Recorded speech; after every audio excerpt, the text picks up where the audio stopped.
কম।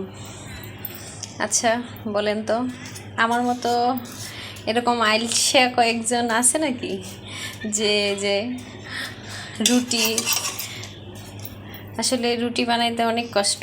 রুটি পানি সিদ্ধ করো, আবার রুটির গোলা করো, তারপরে আবার বেলাবেলি ভাজা, নাকি অনেকটা টাফ। আমার মতো এরকম সহজ পদ্ধতিতে কে কে রুটি বানান কমেন্টসে বলেন তো। এই যে গোলা রুটি, এটার কোনো কষ্ট নাই, জাস্ট পানি দিয়ে গোলানো আর ভেজে ফেলা, একদম সহজ পদ্ধতিতে রুটি বানানো। আমার মতো আলসিয়া এরকম কয়জন আছেন যে বেলাবেলির কষ্ট ছাড়া এভাবে রুটি বানায়? তারা কমেন্টস করেন, বলেন আমার মতো এরকম পদ্ধতিতে কে কে বানান।